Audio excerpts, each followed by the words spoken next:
Hello there. Welcome to the Saroy channel, wherever you are in the world.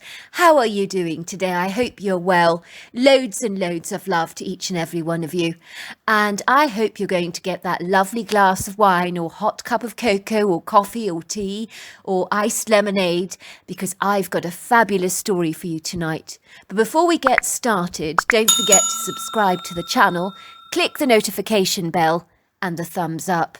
And let's get started with tonight's story. Dear Sarah and all your lovely listeners, my name is Anthea and I'm from the mid-Atlantic state of Maryland, which is defined by its many waterways and coastline in an area called Chesapeake Bay. We have over 60 mountain ranges here and plenty of exquisite emerald green undulating countryside in the western part of the county, which consists of Washington, Allegheny and Garrett counties, and is regarded as a quintessential part of Appalachia. I grew up on a very idyllic, awe-inspiring stretch of land overlooking exquisite panoramic views, which was situated in close proximity to a very charming, fabulously quirky mountain town that was full of the most warm, congenial people that you could ever hope to meet, as the southerly hospitality has always been so generous and open-hearted. We've always been pretty much on first-name terms with most of the locals here.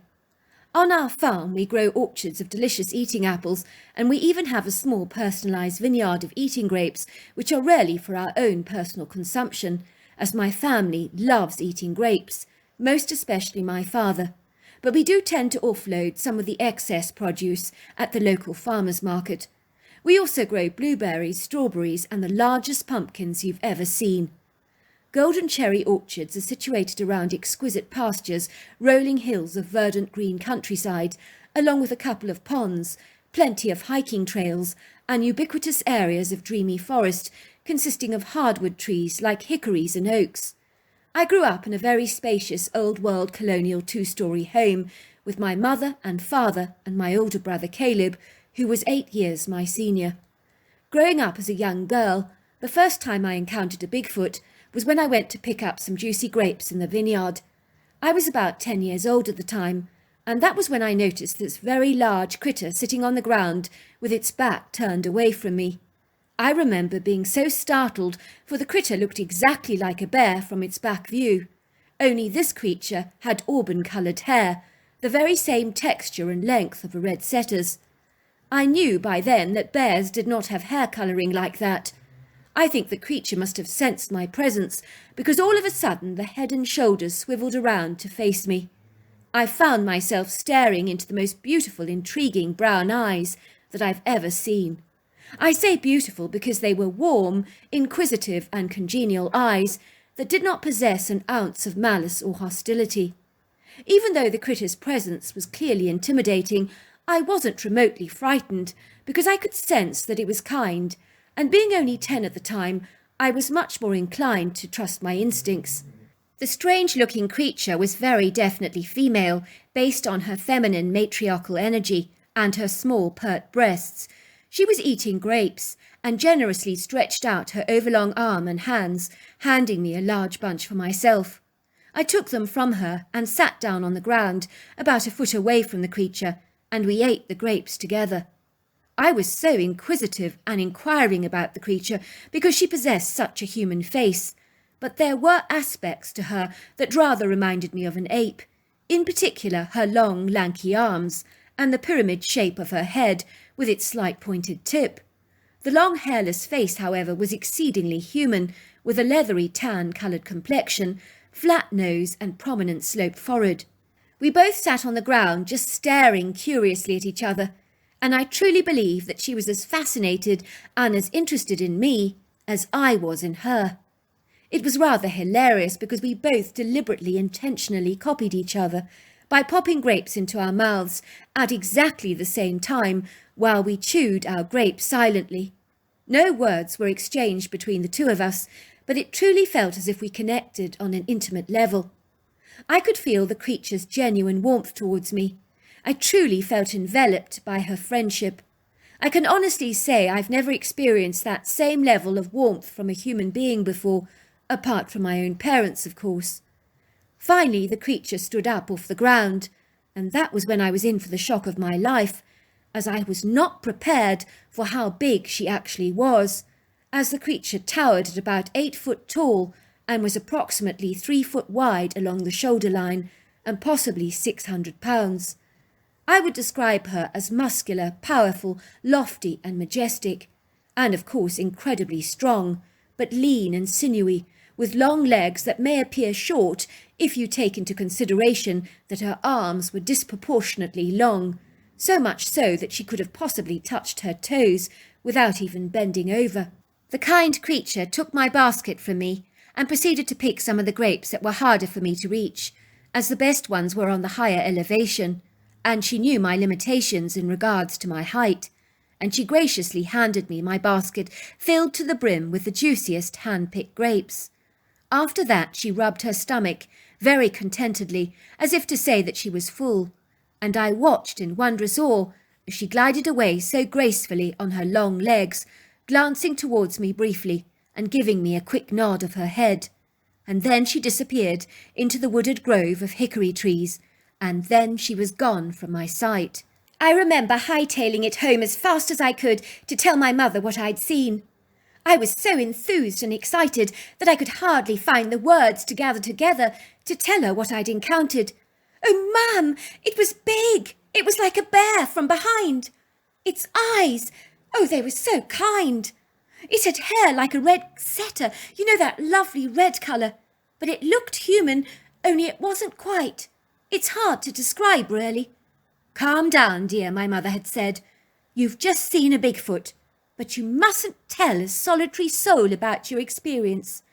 She warned me that there were people out there who truly wished to harm such creatures, and for their own protection, we were never to ever acknowledge their existence to anyone outside our immediate family.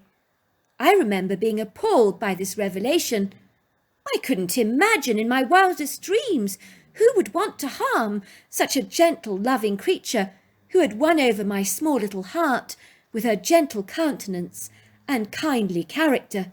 One day a dark taxi drew up our long gravel driveway, and as the car door slammed behind the dark silhouette, Olivia, my mother's sister, came into my focus, and she quickly climbed out of the back seat of the car, along with her 5-year-old daughter Jasmine. She promptly ambled over to the rear of the taxi and began dragging all kinds of boxes, bags and suitcases from the trunk. "For what do I owe this wonderful pleasure?" said my mother, rushing out of the house to warmly embrace her sister with a large, generous hug. "What's all this?" she said, eyeing the contents of her sister's life scattered across the driveway. "I'm moving in with you for a while," Olivia promptly announced. "I need to escape from Hassan." Hassan was a young Moroccan man that my mother's sister had met over the internet 8 long years ago, and she had fallen madly in love with the tall, dark, handsome Muslim, and she was intending to marry him with or without her parents' approval. I think she was attracted to the exotic culture and the fact that this man appeared so different to the American men that she had previously dated over the years. My mother's parents were not happy about this online relationship, as they didn't approve of Olivia going outside the American culture for love. But Olivia was defiant, rebellious, headstrong and determined, and she would never listen to sound advice. The more you told Olivia not to dive into the shark-infested tank, the more determined she was to do so, and wild horses would not be able to drag her away. "No good will ever come of this relationship, Olivia dear," her father had told her. "What do you really know about this man? About his background and his family roots? What are Hassan's motives in actually marrying you? You are not Muslim. Why would he marry outside his own religion and his culture? It makes no sense to me. Does this gentleman secretly hanker after a green card, I wonder, so that he can leave his native Morocco and seek out a better life for himself here in America? It strikes me that his motives are highly nefarious."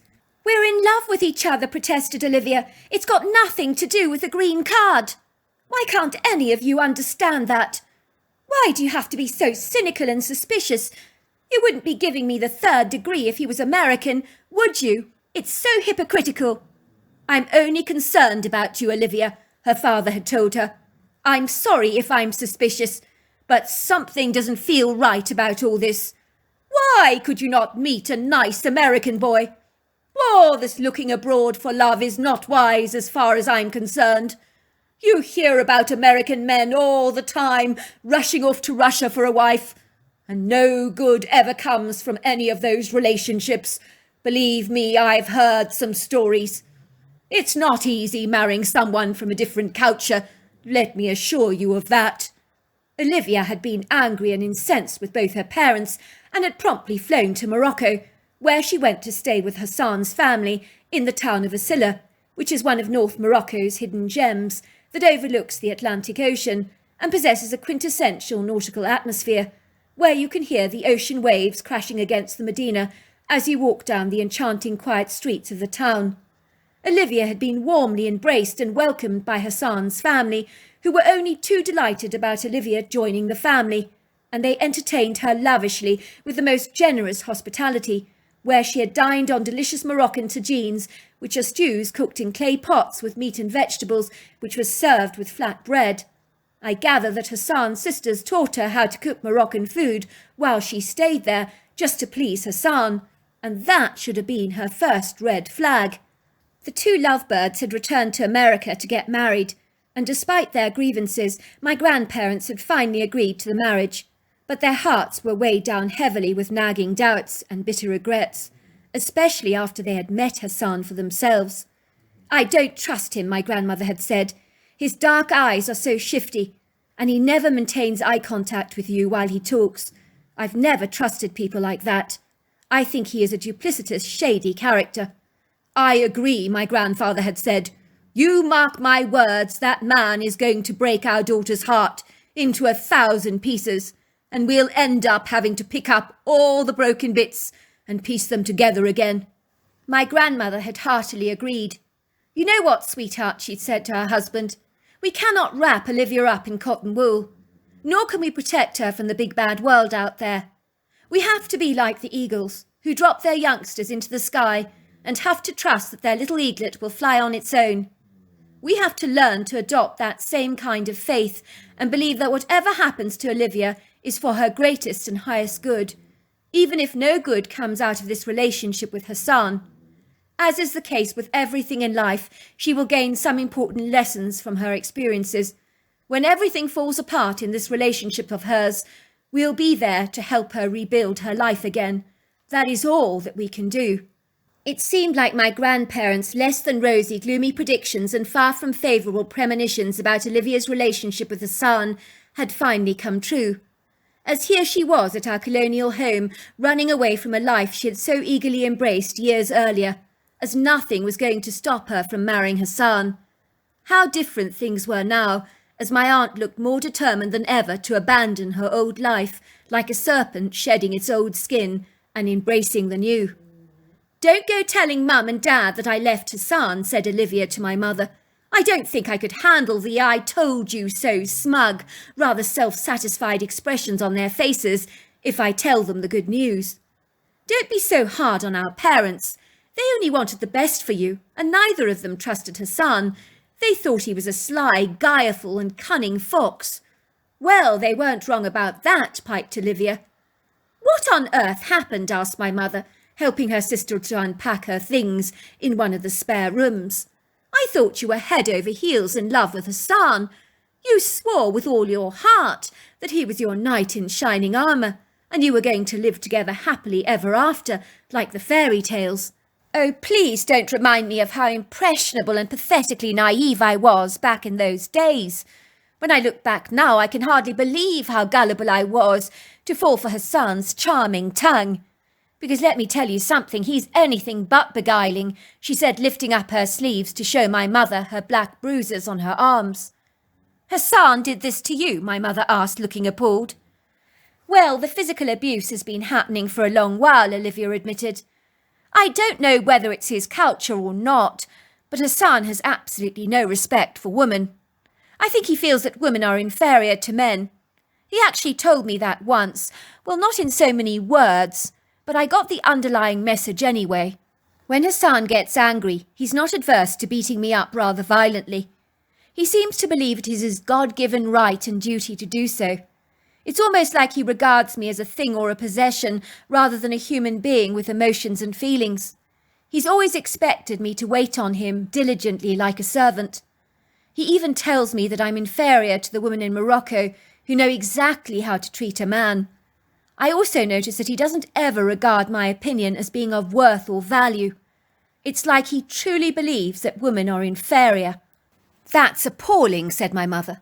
Well, the abuse has been getting infinitely worse since I discovered he was secretly talking to other women online, professing his undying love to them, although some of them he's never even met. Why would he do something like that? My mother asked. You've always been a beauty, and besides you have a wonderful daughter together. No one in their right mind would risk throwing all that away for a quick frolic in the hay, surely. It doesn't make any sense at all. Hassan has always had an eye for the ladies, said Olivia. I knew that when we got married, but I naively and foolishly trusted that when we settled down together that he would become a loyal, devoted family man. But it seems that he is so intent on chasing a bit of skirt, and I know he's been cheating on me behind my back. So I firmly told him that enough was enough, and that I wanted a divorce. And after much pleading and begging me to change my mind about ending the marriage, I refused his requests, so he promptly locked me up in my bedroom and bathroom ensuite for an entire month like an animal. He what? Asked my mother, looking horrified.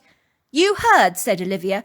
He locked me up in my bedroom, but I did manage to escape when he left the key in the lock.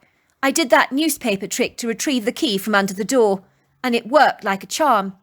Once he left the house, I escaped and grabbed my stuff and collected Jasmine from playgroup, and here I am now.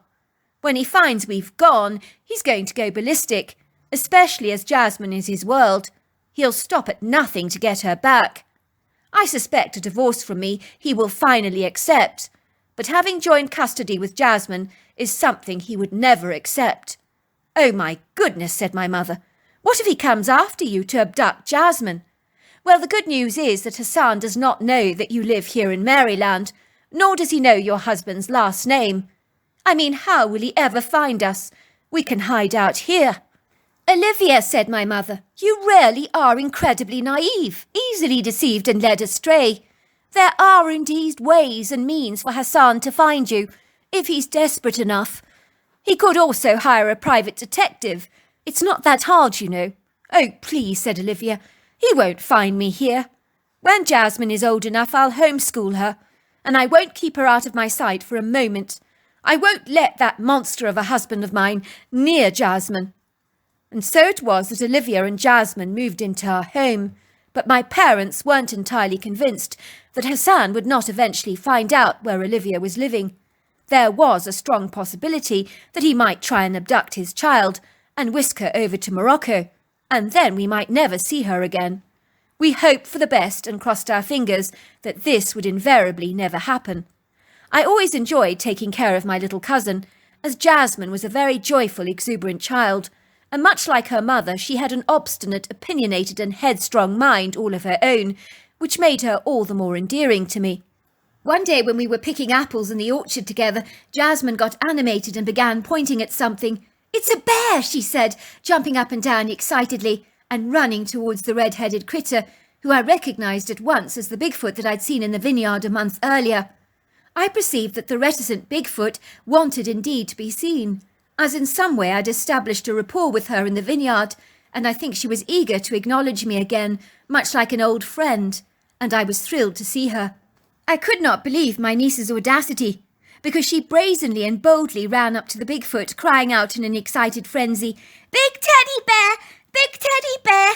Big teddy bear!" Her tiny body grabbed onto the hair on the Bigfoot's calves with her tiny hands. An adult would have considered the Bigfoot to be very scary and a Herculean monster, but to Jasmine she was an oversized, very agreeable-looking teddy bear. I was not disturbed about this outward display of affection on my cousin's part, as I knew that this Bigfoot was kind. She bent down into a squatting position to make herself smaller for Jasmine, patting the child's hair affectionately and cradling her in her overlong arms. The Bigfoot was looking up at me with an amused expression on her face, as if to say, "What a cute child." It would seem that she was a mother herself, for she knew exactly how to embrace Jasmine, in only the way that a mother would.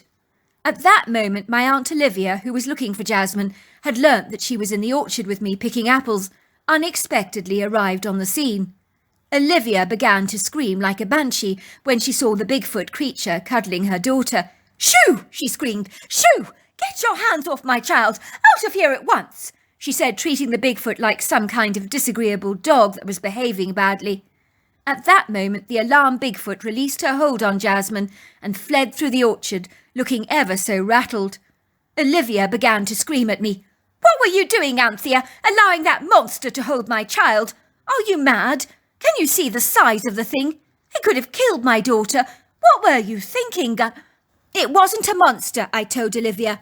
"It was a Bigfoot, and she's my friend, if you must know. And Jasmine was the one who tried to cuddle the Bigfoot. It wasn't the other way round." "Well, why didn't you stop her, Anthea? You're 10 years old, for goodness sake, and Jasmine is only 5. I thought I could trust you to look after your cousin, but you're clearly still only a baby." "I'm not a baby," I protested. "I'm 10 years old. I'm a big girl now." Olivia grabbed her daughter and scolded her. "Jasmine, Mummy does not want you playing with that Bigfoot. Do you understand?" "But Mummy, I like the bear. I want to play with the bear." "I don't care how nice the bear is," said Olivia. "You're not going to play with the bear. Do you understand? Mummy will be very cross, and you won't get the doll I promised you if you disobey." Jasmine began to howl like a baby. "I want to play with the bear." Olivia paid her little attention and marched her into the house, looking back at me with an aggrieved expression on her face as if to say, "Now look what you've done, Anthea. I hope you're happy with yourself." Anthea was letting my child play with a Bigfoot, she complained bitterly to my mother. "Until today I didn't even know such a creature existed. This thing was the size of a grizzly bear. It could potentially have hurt my child." My mother surprised me by being surprisingly defensive towards the Bigfoot. "Those Bigfoot have been on our land for generations, Olivia. Do you know that my father's father had relationships with the creatures? They will never harm a little child," my mother assured her. "Well, how do you know about that?" Olivia shouted. "You can't be sure of anything. You don't know what those creatures are capable of." My mother tried to console Olivia. "Anthea and her brother have had free rein playing on this property since they were as little as Jasmine and even smaller.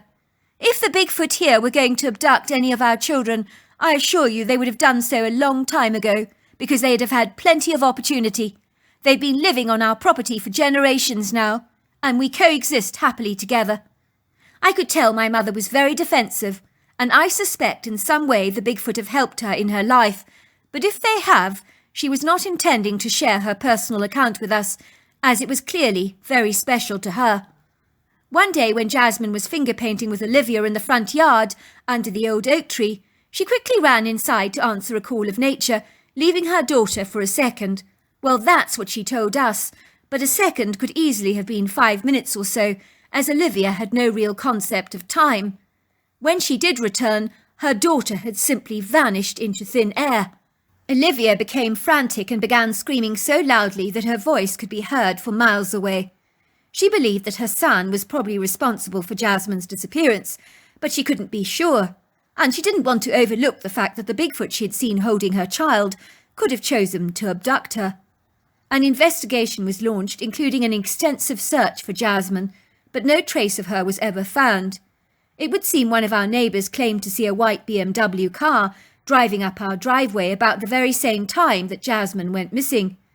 Both the Moroccan police and the Maryland force were involved in the prolonged, fruitless investigation, but the Moroccan police were not particularly helpful and were very evasive.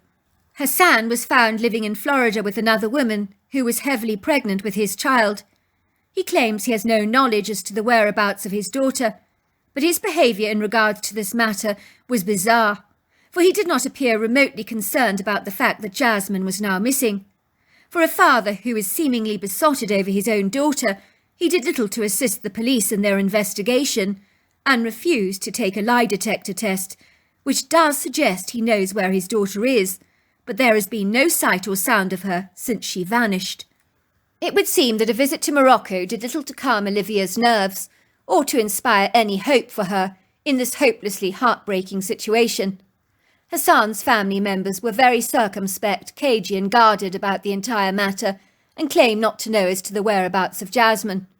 Yet they also appeared not to be concerned about the fact that she was missing, which in itself was peculiar. Olivia was convinced they were covering up for Hassan, as they treated her coldly and were aloof and secretive. The Moroccan police have not been of any assistance either, and despite hiring private investigators, no one is any the wiser as to what happened to poor little Jasmine. But someone clearly knows something.